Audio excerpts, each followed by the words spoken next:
The war never had a proper name. People on Earth just called it the Reach, the moment humanity learned it was not alone in the universe, and that the universe was not particularly happy about it.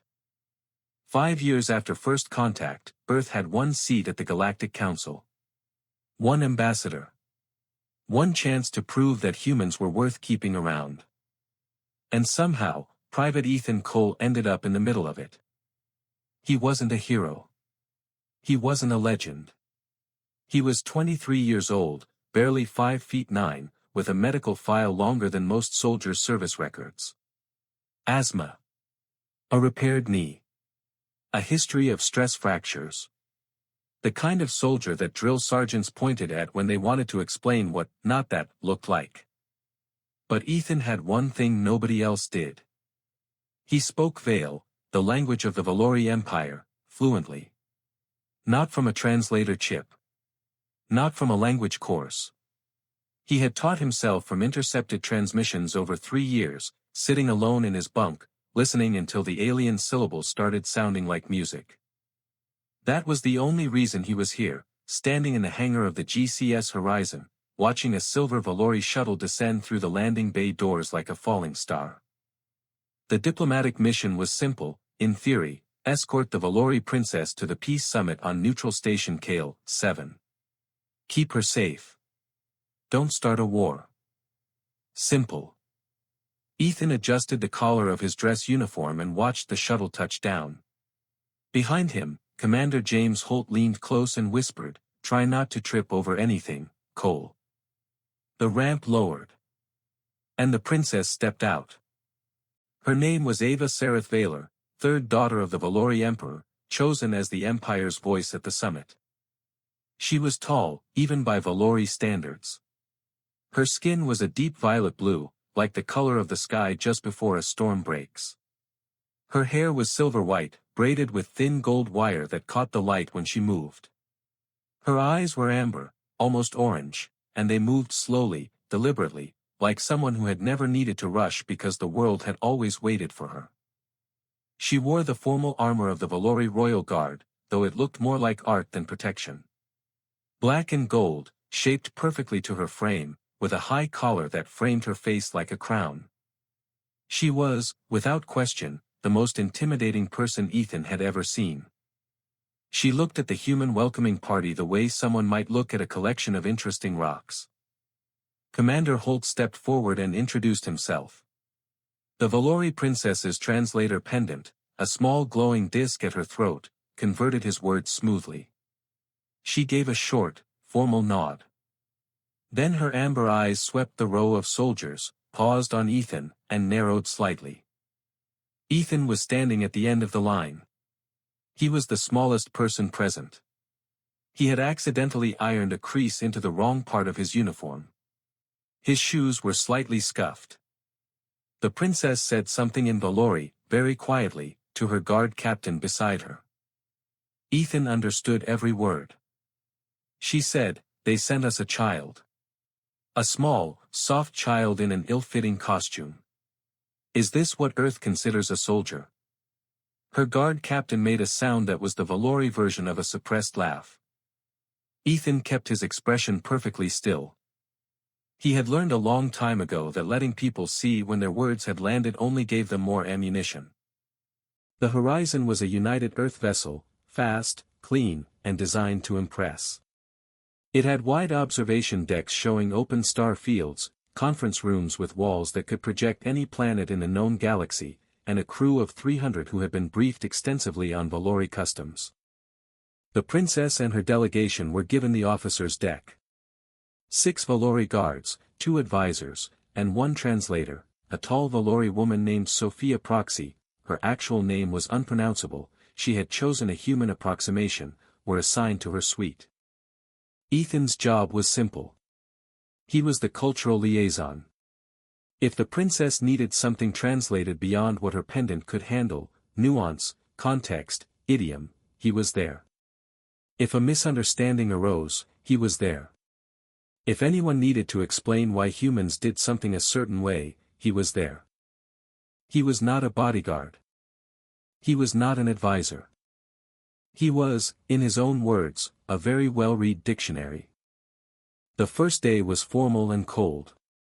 The princess attended the briefings on summit protocols, sat through the meal without touching most of the food.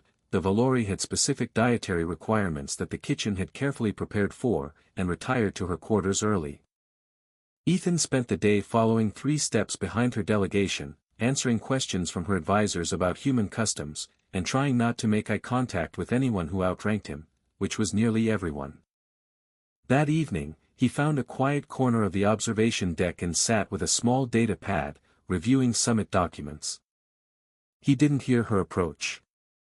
"You understood what I said in the hangar?" It wasn't a question. Ethan looked up. The princess stood 2 feet away. She was still in her armor. Her amber eyes were fixed on him with an expression he couldn't quite read, not quite accusatory, not quite curious. Something in between. He considered pretending otherwise. For about 1 second. "Yes," he said. She studied him the way a scientist studies something unexpected under a lens. "You did not react," she said. Her Valori was formal, clipped. "I decided it wasn't worth reacting to," Ethan said. His Valori was careful, correct, with a slight accent that he knew was there but couldn't quite remove. Her eyes sharpened. "You speak our language with no implant. No learning chip. No. How?" "I listened," he said.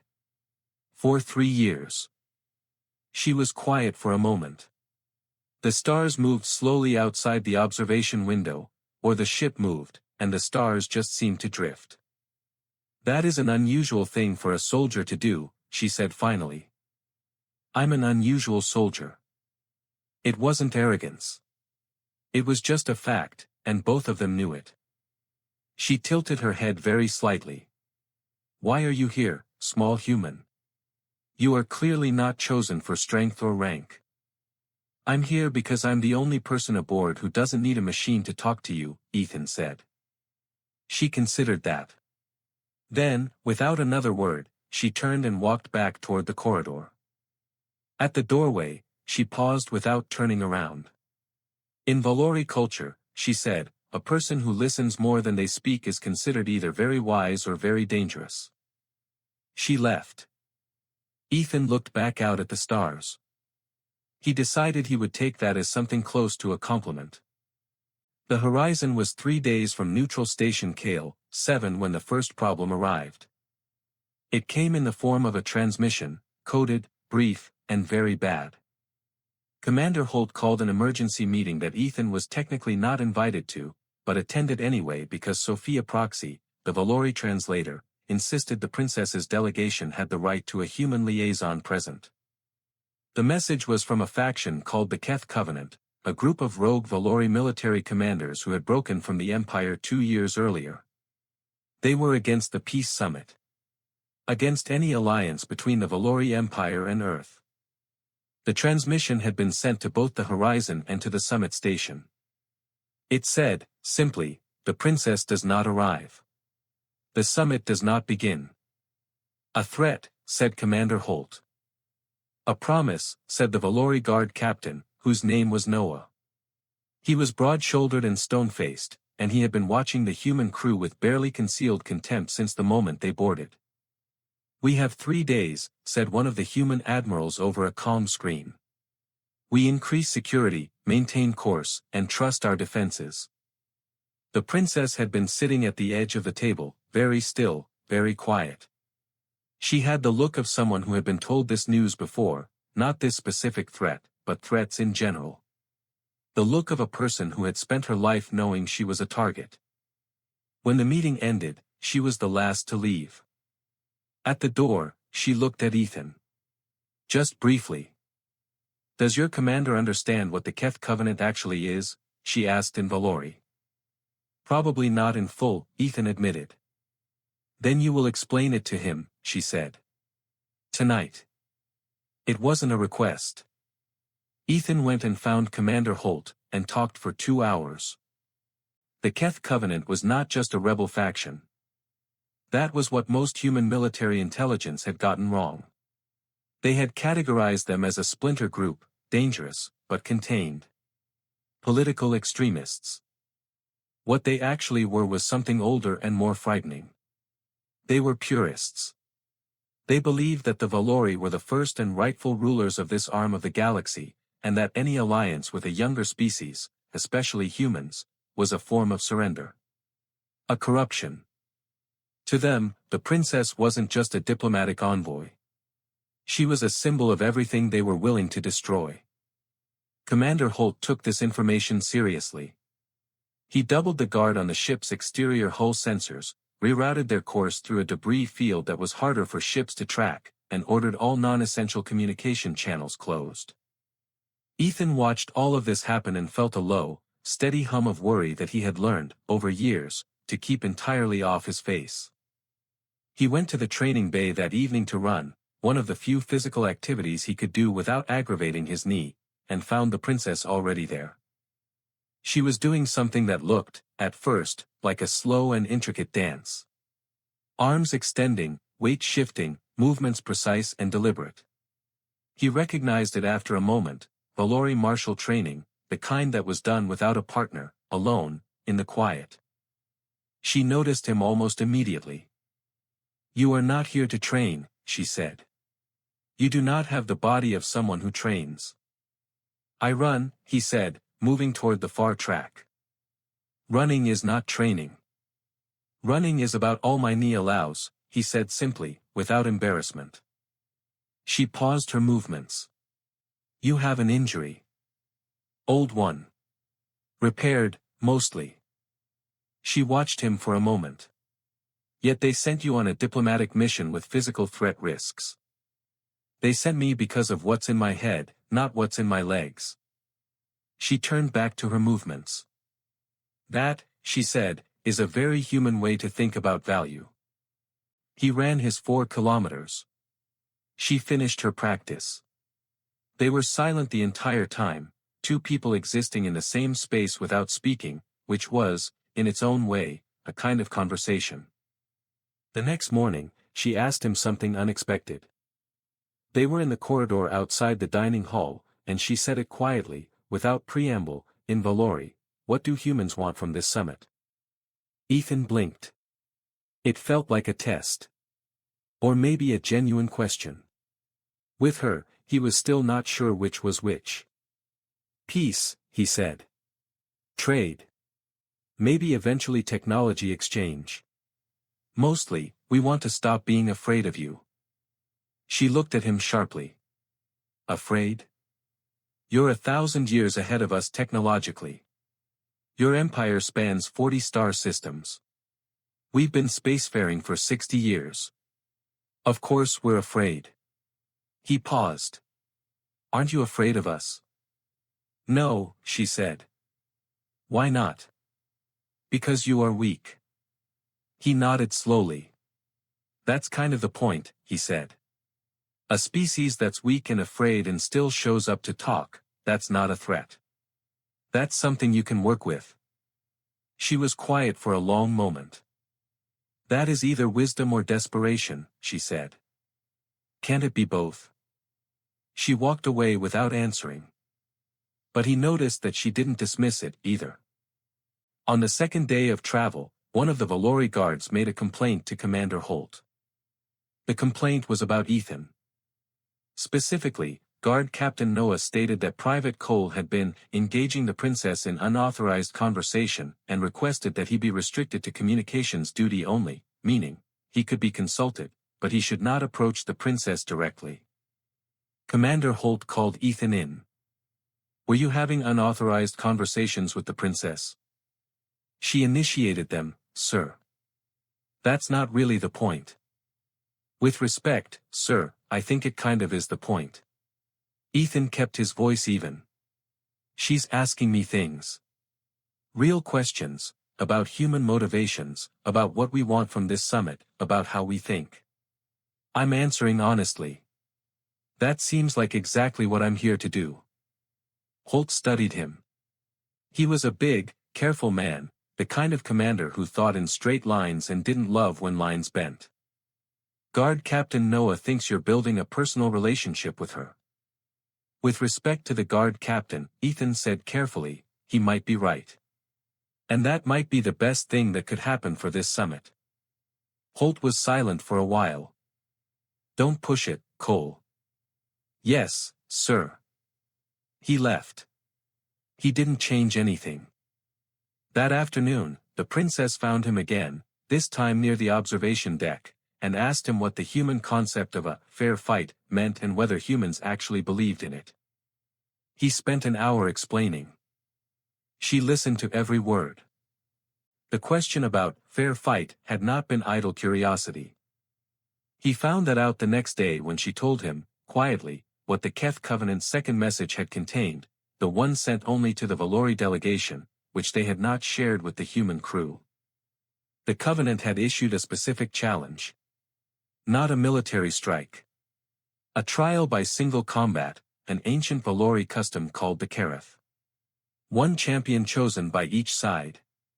The outcome of the fight would determine whether the summit went forward or the Covenant's blockade of Kale 7 would be recognized as legitimate under Old Valori law. That is archaic, Ethan said. Yes, she agreed. But it is legally binding under the old codes. And the Covenant knows that my father, the Emperor, will not be seen ignoring the old codes. Not in front of the full council. So what happens if no champion is chosen? Then the Covenant's claim stands. The station is blockaded. The summit fails. And within a year, there is war, because my father will not accept the blockade lying down, and Earth will be caught in the middle.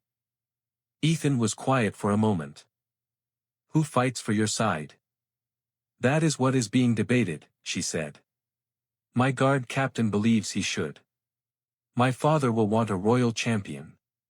The Covenant will provide their best soldier, a man named Kethvaris who has not lost a fight in 11 years.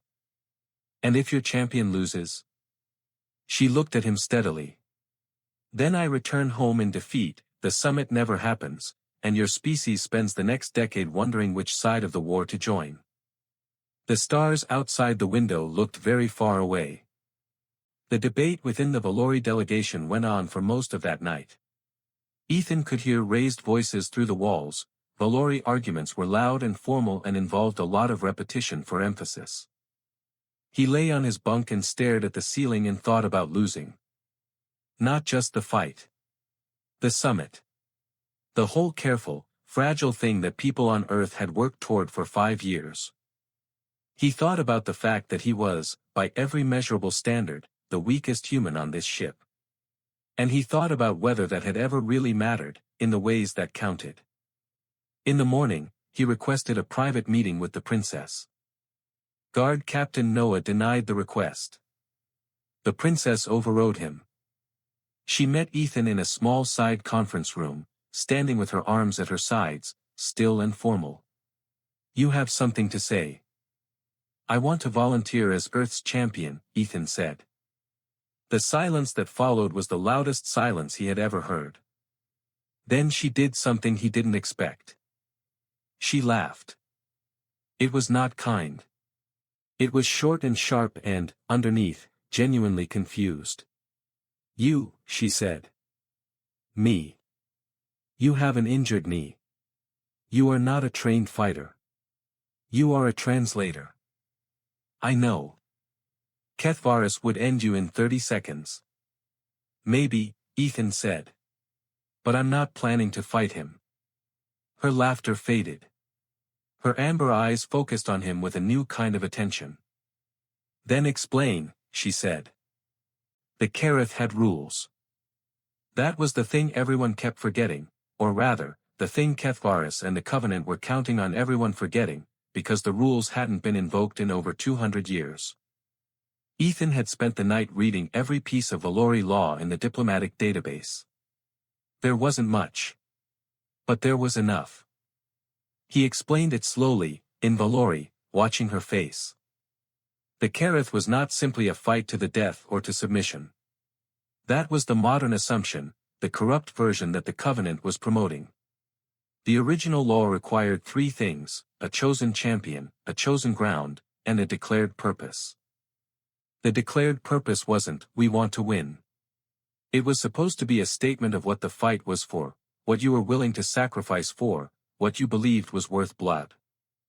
The Covenant's champion, Kethvaris, would almost certainly declare his purpose as honor and purity of the Valori legacy. But here was the thing: under the original law, if one side's champion could not fight, the other side did not automatically win. The fight could be replaced by a formal address to the assembled council about why the declared purpose was just. It was almost never used. It required that both sides agree that their disagreement was ideological, not territorial. The Covenant has always claimed this is about ideology, Ethan said. Not land. Not resources. Just belief. If we invoke that clause and force a speaking instead of a fight, they have to argue their position openly, in front of the full council, against us. The princess stared at him. "And you believe Earth can win a debate against Kethvaris?" she said. "I don't know," Ethan said. "But I know I can talk. And I know that I can do it in Valori, without a machine, and that's going to mean something to those council members." She didn't say yes immediately. She said she would think about it. She dismissed him with the same formal cool she always used when she didn't want her expression to be read. But that evening, she sent Sophia Proxy to bring him a document. It was an old text, a Valori philosophical treatise from about 400 years ago. One passage was marked with a small annotation in the princess's own handwriting. The annotation said, "This is what you will need to understand to argue against Kethvaris." He stayed up all night reading it. The treatise was about the difference between legacy and life. About what empires preserve, and what they kill in the name of preservation. It was written by a Valori scholar who had watched his empire nearly destroy itself over a war of ideology, and who had concluded that strength, real strength, was not the ability to refuse change, but the ability to survive it. By morning, Ethan had read it twice and taken more notes than he'd ever taken on anything in his life. When he found her at breakfast, she was sitting alone, picking at food she clearly didn't enjoy. He placed the document on the table beside her tray.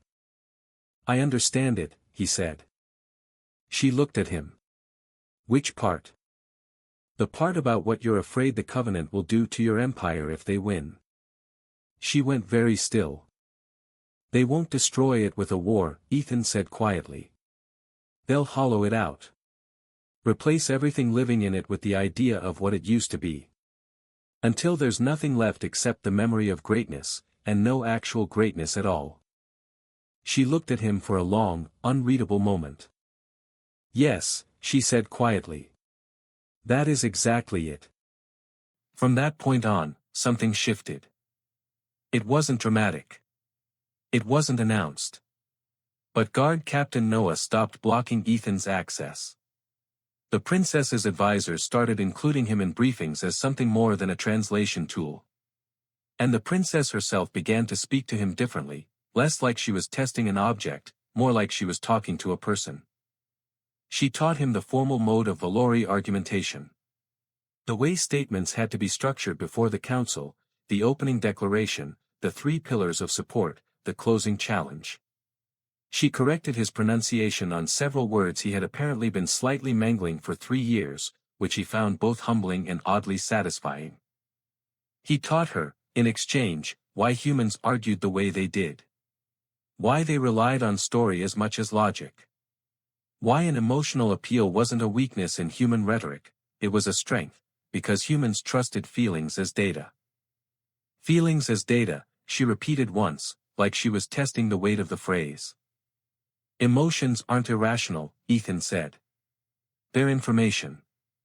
Fear tells you something is dangerous. Grief tells you something mattered. The Covenant ignores that. They treat feeling as weakness. But if you can make the council feel something, not just think something, you've already won half the argument. She was quiet for a moment, then said, "My father would find that deeply suspicious." "What about you?" She considered this longer than he expected. "I find it," she said slowly, uncomfortably compelling. 2 days before they reached Kale 7, Guard Captain Noah requested to speak with Ethan alone. They stood in one of the cargo corridors, Noah a head taller, arms crossed, expression unreadable. "You are preparing to argue before the Valori Council," Noah said. It wasn't a question. Yes. You know that if you fail, it will be worse than if you had sent no champion at all. The Council will see it as Earth's weakness made public. I know. And you are willing to accept that? Ethan looked at him. Are you trying to talk me out of it, or are you trying to make sure I understand the stakes? Noah was silent for a moment. Then, unexpectedly, I am trying to understand why you are doing it. Because it needs to be done, Ethan said, and I'm the person who can do it. There are stronger humans on this ship. Strength isn't the tool this job needs. Noah looked at him for a long time. Then he said something that surprised Ethan more than almost anything else on the trip. In Valori tradition, Noah said carefully, the person who walks into a situation they cannot win through force, and finds another way, we call them Veeth. It means something between the resourceful and the dangerous calm. He uncrossed his arms. I still think you will fail, he said. But I no longer think you are merely foolish. He walked away. Ethan stood in the cargo corridor for a moment, alone, and let out a slow breath. He realized, terrified. And that was useful information. The princess found him an hour later on the observation deck. She stood beside him at the window, watching the slow turn of stars, and for a while neither of them said anything. It was a different kind of silence than the one in the training bay. Less like two strangers sharing space, more like two people who had run out of words for a moment and didn't mind. When I was a child, she said finally, my father used to say that the galaxy was earned, not given. That every star in our charts was a debt paid in Valori blood. Do you believe that? Ethan asked. I believed it for a very long time. She paused. I am less certain now. What changed? She looked at him briefly, then back at the stars. I came on this mission expecting to find exactly what I was told I would find, she said. A weak species. A desperate species. A species that would say anything to avoid being swept aside. She paused. I found some of that. But I also found something I did not expect. What? People who listen, she said quietly. People who learn languages they have no reason to learn. People who read old laws in the middle of the night and find solutions that have been sitting in the archives for 400 years. She glanced at him again. People who are terrified and show up anyway. Ethan felt something in his chest. Not quite pride. Something quieter. We're not all like that, he said honestly. No, she agreed. But enough of you are. She straightened. Do not fail at Kale 7, Ethan Cole.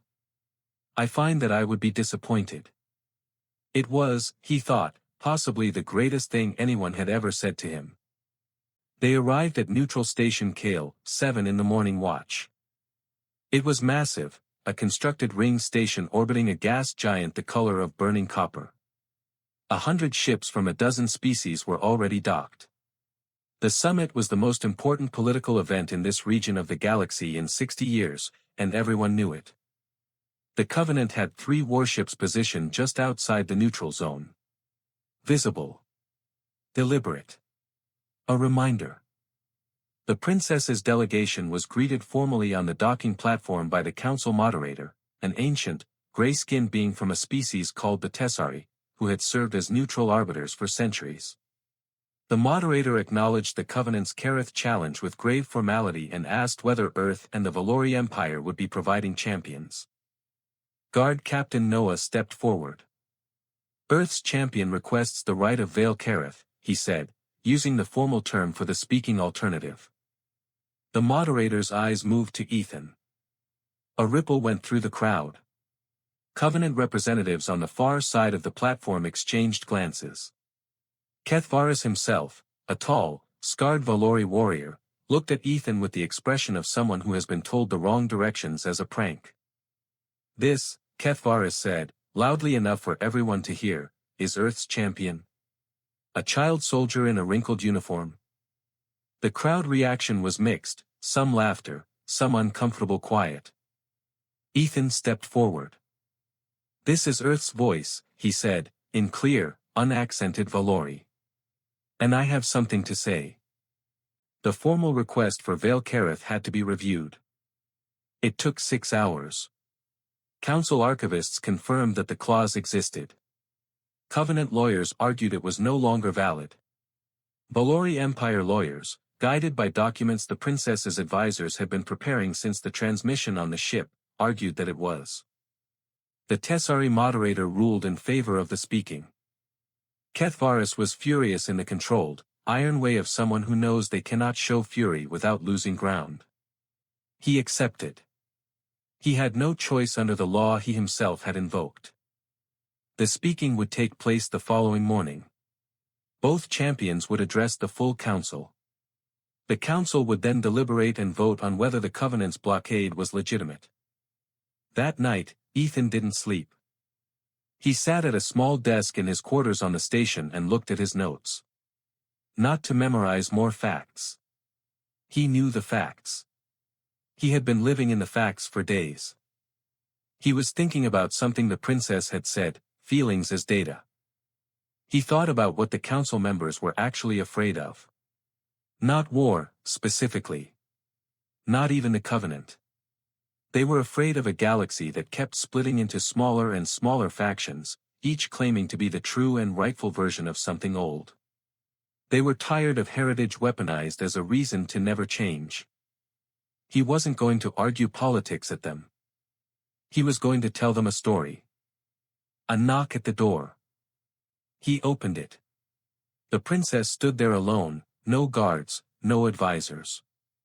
She was wearing simple clothes, not her armor, and she looked, for the first time since he'd met her, like a person instead of a position. You should sleep, she said. I will. You are afraid. Yes. She nodded slowly. Good. Fear means you understand the stakes. Arrogance would concern me more. She paused.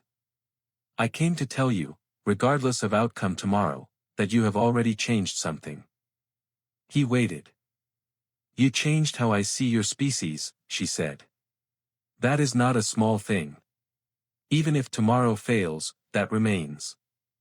She left before he could respond. He sat back down. He breathed. He closed his notes. And then, somehow, he slept. The council chamber was enormous. Circular, with tiered seating for representatives of 40 species. The walls were clear, showing the gas giant outside and its rings and all the ships gathered like a held breath. At the center, a raised platform. 2 podiums. 1 for each champion. Kethvaris went first. He was brilliant and terrible to watch. He spoke Valori like a weapon, sharp, rhythmic, absolute. He told the council about the old empire. About what it was built on. About how purity was not cruelty, it was respect for sacrifice. He said that allowing a young, chaotic species like humanity into the Valori sphere was not progress. It was dilution. He said the council owed the old blood a debt, and that debt meant holding the line. He was convincing. There was no other word for it. Ethan watched a third of the council delegates lean forward.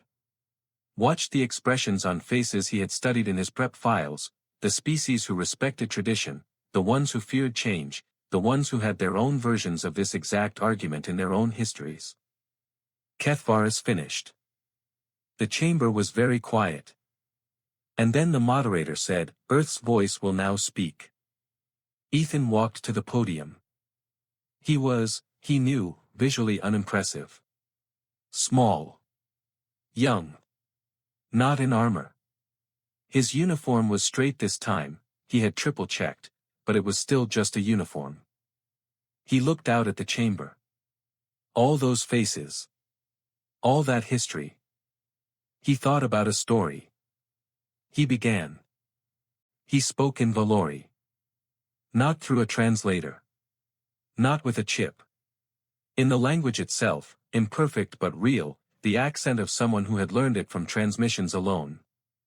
He could feel the attention shift in the room, the slight leaning in, the realization. I am not a warrior, he said. I know that. You can see that. Kethvaris could end me in 30 seconds, and we both know it. A pause. But I am here because the strongest human warriors we have could not do what I am doing right now. They could not speak to you directly, in your language, and tell you something true without a machine carrying the words. He spoke about Earth. Not the way politicians spoke about it, not noble, not great, not chosen. He told them that humans had spent most of their history fighting each other. That they had been at war internally, repeatedly, for thousands of years. That they had nearly destroyed their own planet twice. That they had no particular claim to wisdom or dignity. We are new here, he said. We are young and loud and sometimes frightening and often confused. We know we are behind. We know you are watching us with doubt. That is fair. He paused. Looked across the chamber. But here is the thing about being behind. You see the road more clearly than the people at the front. You know which turns led to mistakes. You watch and you learn and you don't take forward motion for granted. He looked toward where the Covenant representatives sat. Kethvaris spoke about purity. About the debt owed to the old empire. I will not argue with his love for his history. That love is real. He paused. But I will ask one question. One simple question, to the council and to him. He waited. What is an empire for? The chamber was completely silent. An empire that exists to preserve itself, Ethan said, becomes a wall. It stops letting things in. It stops letting anything grow. And walls, eventually, crack, not from the outside, but from the pressure of everything that was trapped inside and never allowed to change. He spoke about the Valori treatise, the 400-year-old text that the princess had sent him. He didn't name her. He said only that he had found it in old archives. He spoke about the scholar who had watched ideology almost destroy what it claimed to protect. Your empire survived that, he said, addressing the Valori delegates directly. Because someone, at the critical moment, chose life over legacy. Chose the living people over the idea of the people. He turned to the wider council. This summit is not Earth asking to be saved. We are not here as supplicants. We are here as neighbors. Strange, young, frequently confused neighbors. A few delegates shifted. Someone, somewhere in the upper tiers, made a sound that might have been a laugh. We are here because we believe that the galaxy is not made stronger by purity. It is made stronger by the willingness to sit in a room with people who are different from you and say, I do not fully understand you yet, but I am willing to try. He looked at Kethvaris. That is not weakness, he said. That is the hardest thing there is. He stepped back from the podium. The chamber stayed quiet for a moment. Then it was not quiet anymore. The deliberation took 4 hours. Ethan sat in the waiting area outside the chamber with Commander Holt and 3 members of the princess's delegation, including Guard Captain Noah. Nobody spoke much. Ethan drank something the station called tea and that tasted nothing like tea. Noah stared at a wall. Holt checked his comm and then put it away and then checked it again. The princess was inside the chamber. As a party to the summit, she was permitted to observe but not to speak during deliberations. When the doors finally opened, the Tessari moderator emerged. The council has reached its finding, the moderator said. By a vote of 31-9, the Covenant's claim of legitimate blockade is denied. The Veil Kareth is recognized as valid and decisive. The summit will proceed as scheduled. Commander Holt made a sound and closed his eyes. Noah said nothing, but something very slight changed in the set of his jaw. Ethan sat very still for a moment. Then he put down the tea and breathed out, slowly, all the way down to his feet. Ketvaris and the Covenant delegation left the station within the hour. The warships outside the neutral zone powered their drives and disappeared into the dark. The blockade was over. That evening, there was a formal dinner. Ethan sat at the far end of the table, as befitted his rank, and ate food that was actually food this time, and felt the strange, exhausted relief of having done something that mattered. Across the table, much farther up in the seating arrangement, he caught the princess looking at him. She didn't say anything. She just gave one small, deliberate nod. He returned it. The summit took 6 days. Ethan was in every session, not as a principal, not as a speaker, but as what he was, a liaison, a translator, a bridge. He sat beside the human delegates and the Valori advisors and helped both sides understand not just the words but the meaning behind the words, which was often a completely different thing. He watched the princess work. In formal sessions, she was precise and cool and extremely good. She knew every line of treaty law, every trade protocol, every historical precedent. She argued for her father's positions with discipline and defended against compromises that didn't serve the empire honestly. She was not warm. She was not soft. But she was fair, and that, more than anything, seemed to slowly, incrementally shift the energy in the room. On the third day, during a break, one of the lesser council members from the Tessari delegation approached Ethan and asked, in passable English, how long he had known the princess. 8 days, Ethan said. The Tessari looked at him for a moment. She speaks of your species differently than her delegation briefing did, the Tessari said. That is notable. In a good way. In a complicated way, the Tessari said. Which is generally better than a simple way. On the 5th day, the framework agreement was signed. Not a full treaty, that would take years. But a framework. A commitment to further talks, open trade lanes on 3 routes, a joint research station in neutral space, and a formal mutual defense consultation clause that stopped short of an alliance but pointed toward one. It was not everything. It was enough. The night before departure, the princess requested a meeting. Not a formal one.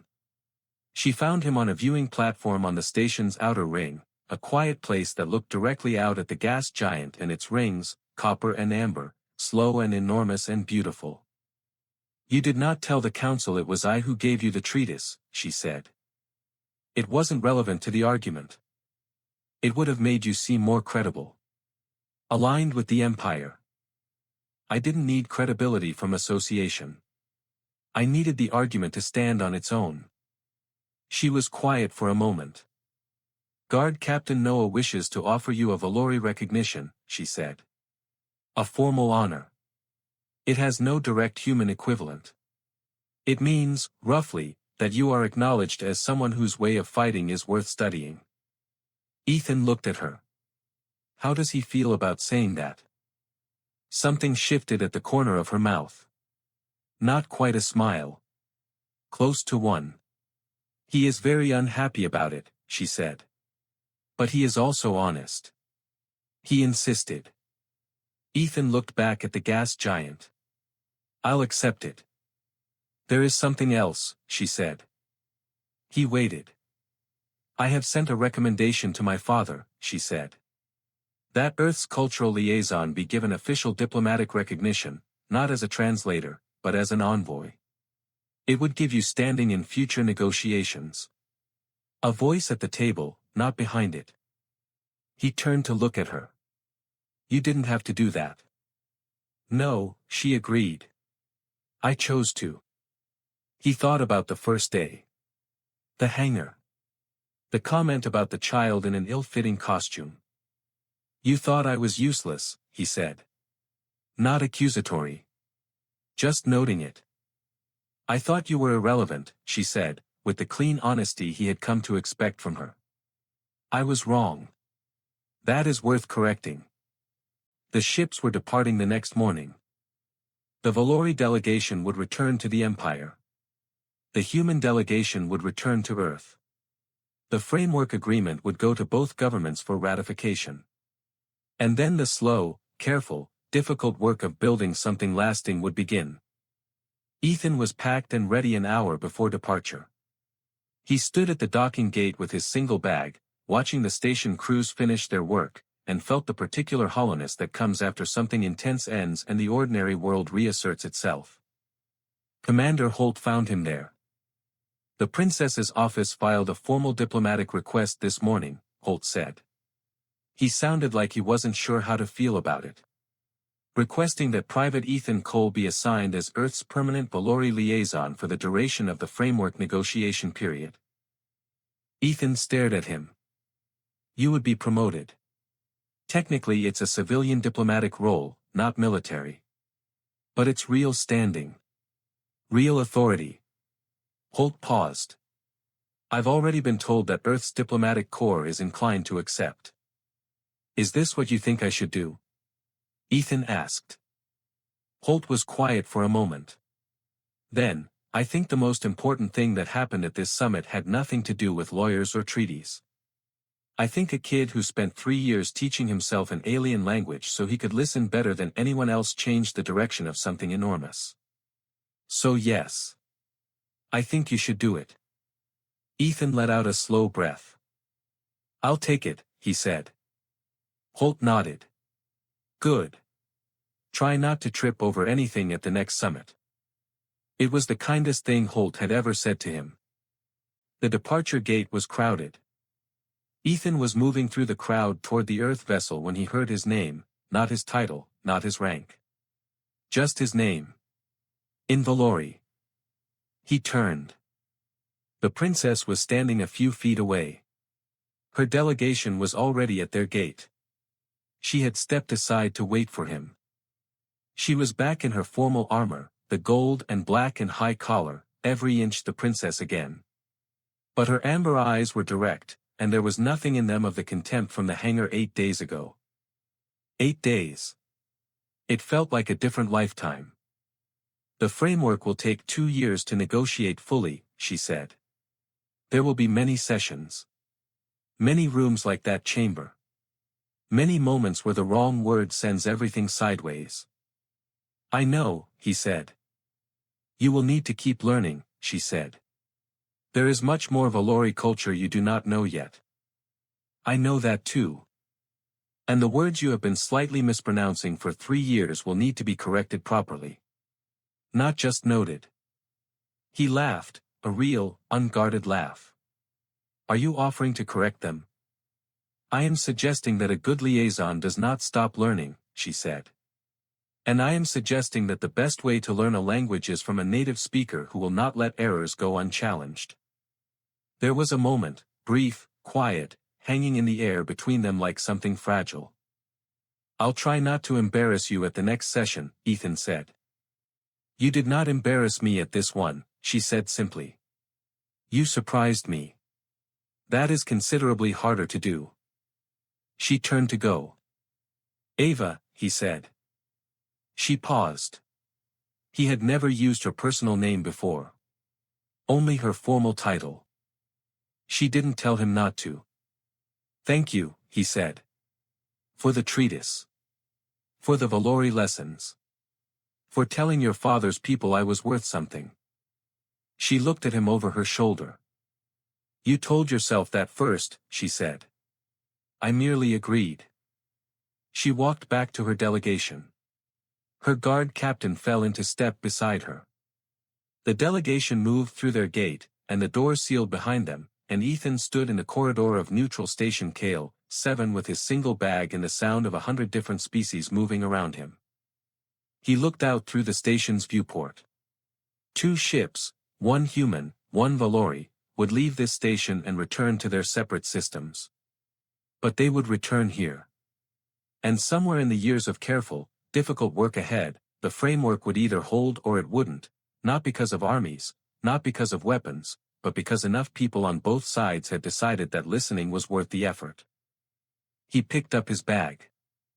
He had new words to learn. He started walking.